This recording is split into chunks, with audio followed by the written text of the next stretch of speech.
Nous en venons à l'économie sociale, solidaire et à l'économie circulaire avec Frédéric Badina-Serpette.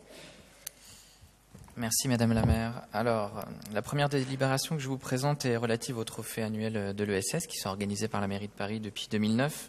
Très attendue par les acteurs parisiens de l'entrepreneuriat social, cette récompense permet aux structures lauréates d'obtenir une subvention au démarrage ou à l'accompagnement dans le changement d'échelle. Comme le rappelle la délibération, le secteur de l'ESS représente près de 9,5% de l'emploi à Paris au travers de réseaux associatifs, mutualistes, coopératifs et des réseaux pour entreprendre. Nombre de salariés et de créateurs d'entreprises se tournent aujourd'hui vers ce secteur pour donner du sens à leur vie professionnelle, retrouver des valeurs un peu plus progressistes et solidaires que dans d'autres secteurs, mais aussi pour y trouver d'autres modèles de transformation de la société, une gestion moins focalisée sur le profit, une gouvernance plus participative et des projets à fort impact social sur les territoires. Chez nous, dans le 18e, de nombreux acteurs ont déjà été désignés lauréats, la Louve, Carton Plein ou encore le Hasard Ludique. Chaque année, le nombre de dossiers de candidature est croissant. Cette année, pour l'édition 2007, il y en a 57. Signe qu'aujourd'hui, la ville de Paris est identifiée auprès des acteurs de l'ESS comme un territoire fertile, avec une administration qui accompagne et fait grandir les projets, avec des élus qui soutiennent les entrepreneurs. J'en profite d'ailleurs ici pour saluer la petite équipe de la DAE, Direction de l'attractivité et de l'économie, qui est pilotée par Patrick Tranois, dont le professionnalisme et le dynamisme ont vraiment permis de construire un lien de confiance reconnu avec l'ensemble des acteurs concernés. Le jury a donc décidé de récompenser 10 structures et de distribuer 150 000 € de subventions à des entreprises solidaires d'utilité sociale, des ESUS, des entreprises d'insertion, encore des coopératives. Elles œuvrent chacune dans le domaine de l'emploi, de l'insertion, de la lutte contre l'exclusion, de l'économie circulaire, du lien social, l'accompagnement des seniors, la mode, la jeunesse ou encore l'alimentation.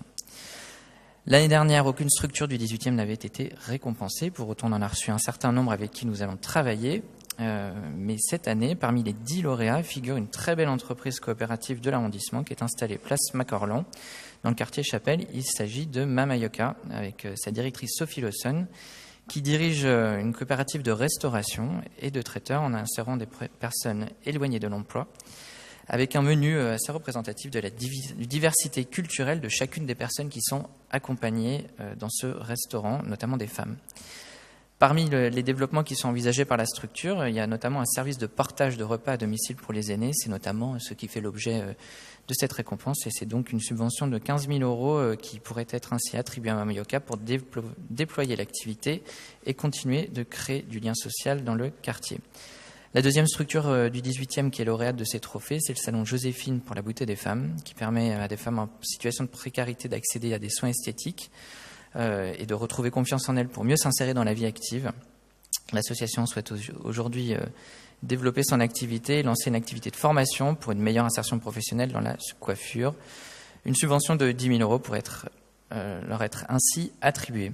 Voilà, alors je vous passerai, vous regarderez la délibération, mais les 8 autres lauréats portent des projets axés notamment autour de la collecte, du compostage biomécanique de déchets, l'insertion des publics en situation de handicap, ou encore, par exemple, foot de rue, qui est récompensé à titre exceptionnel, mais parce qu'il porte un projet innovant dans le cadre d'une coopérative d'activité et d'emploi. C'est un modèle qui est assez similaire à la coopérative Clara que nous connaissons bien ici. Donc je vous propose donc de voter favorablement cette délibération qui nous permettra de consacrer les lauréats de cette nouvelle édition et d'entériner l'attribution des subventions. Je continue. Alors la deuxième délibération, je la porte conjointement avec mon collègue Gilles Ménède, qui en ce début de semaine est en déplacement professionnel. Elle est relative au soutien de la ville aux structures qui œuvrent dans l'économie circulaire et plus précisément dans la gestion des ressourceries. Il s'agit donc ici de passer convention avec 7 de ces structures sur tout Paris. Elle s'inscrit dans le cadre de la stratégie zéro déchet de la ville et du soutien au réemploi et à la réparation des objets. On vous en parle souvent avec Gilles ici.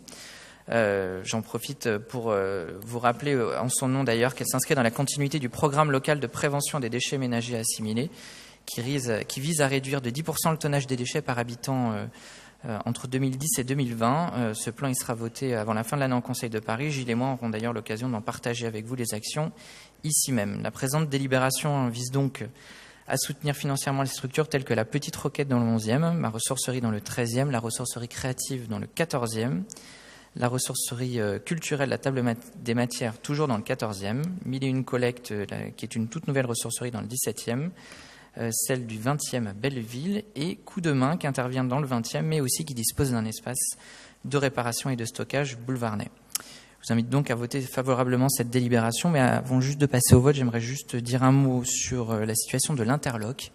Vous n'êtes pas sans savoir, si vous avez lu le 18e de mois ou si vous êtes passé devant, que la structure a fermé.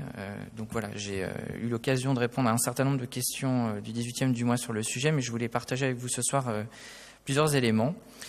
Nous regrettons la fermeture de cette structure, clairement, que nous connaissons bien, que nous connaissons tous depuis longtemps. Je pense ici notamment aux élus qui sont au Conseil depuis un certain temps. Depuis le 2014, des contacts avaient été pris à plusieurs reprises pour échanger sur l'activité, les projets de développement et notamment les conséquences de l'ouverture de la deuxième ressourcerie Interloc dans le 2e arrondissement.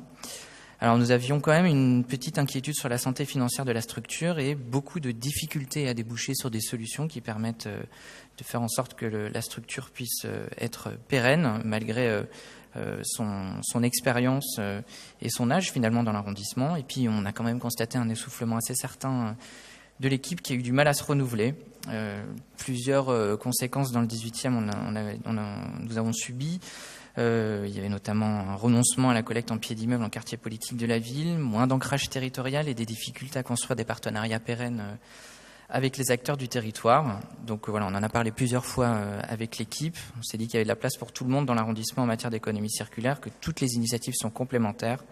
C'est en tout cas comme cela que nous avons construit la relation avec les équipes de l'Interloc en arrivant avec Gilles, de sorte à faire un peu converger toutes les initiatives du 18e. Donc maintenant que l'Interloc est fermé, on va essayer de parler un peu d'avenir. D'abord, vous dire qu'il y a plusieurs projets que nous avons en tête, et notamment des structures porteuses de projets qui sont venues nous voir. Il reste maintenant, nous avons des dossiers sérieux, il nous reste à trouver un local.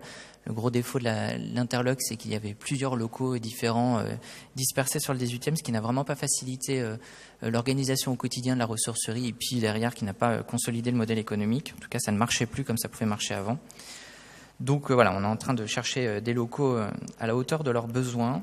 Et puis au-delà, on teste plusieurs choses, notamment une ressourcerie éphémère à Chapelle-Nord qui a pu collecter 4,5 tonnes d'objets en l'espace de 6 semaines et qui a touché près de 1200 personnes dans un quartier politique de la ville dans une cadre d'une coopération interbailleurs. Nous proposons aussi à l'ensemble des acteurs de l'économie circulaire d'être présents sur tous nos événements. Vous aurez pu voir au Forum des temps libres que Carton Plein et Solicycle étaient d'ailleurs présents. Vous noterez par ailleurs que la maison du zéro déchet s'est installée chez nous. Et enfin, dans le cadre de la fête des vendanges, nous avons décidé avec le maire et avec Karine Roland d'expérimenter tous les ans de nouvelles actions en faveur de la réduction des déchets, avec, outre un stand de sensibilisation tenu par la DPE et ouvert aux associatifs, des expérimentations menées par Carton Plein. Et cette année, Carton Plein transformera sur place le carton en paillettes de carton et qui servira à alimenter le compost des Parisiens. Voilà.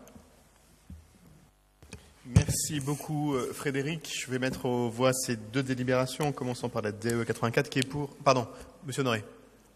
Allez-y.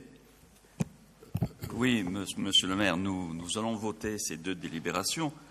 Cependant, pour les gestionnaires de recyclerie, je voudrais en profiter pour vous parler des déchets urbains qui jonchent les sols du 18e arrondissement. Nous ne cessons avec Thierry Bournazel d'être interpellés à ce sujet, et pardonnez-moi de vous le dire, mais ça interroge quand même sur la politique de la propreté de la ville en ce domaine.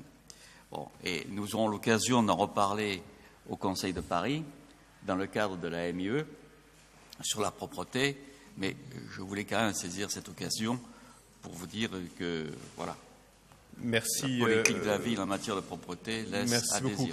Très honnêtement, étant moi-même rapporteur de la MIE, j'aurai largement l'occasion de reparler de la politique de la propreté. Ça n'a absolument rien à voir, quoi que ce soit, avec les délibérations que nous votons, même si effectivement le fait de réduire le nombre des déchets, ça c'est un enjeu. Et d'ailleurs c'était, mais je crois que vous y étiez, tout l'enjeu de la série d'auditions que nous avons eue vendredi dernier dans le cadre de la MIE. Oui, la réduction des déchets, c'est un enjeu de propreté, parce que tout simplement le meilleur déchet, c'est encore celui qu'on ne produit pas. Mais pour autant, je veux bien qu'on tire les choses dans tous les connaissance, mais prendre la parole sur cette délibération pour parler de ça, il faut vraiment être aussi libéral que moi pour ne pas vous la couper. En attendant, je vais donc la parole, je veux dire pas la délibération. En attendant, pour le reste, hein, en attendant, je vais mettre aux voix ces deux délibérations et la DAE 84 qui est pour. Elle est adoptée, la DPE 51 qui est pour. Elle est adoptée et je vous en remercie.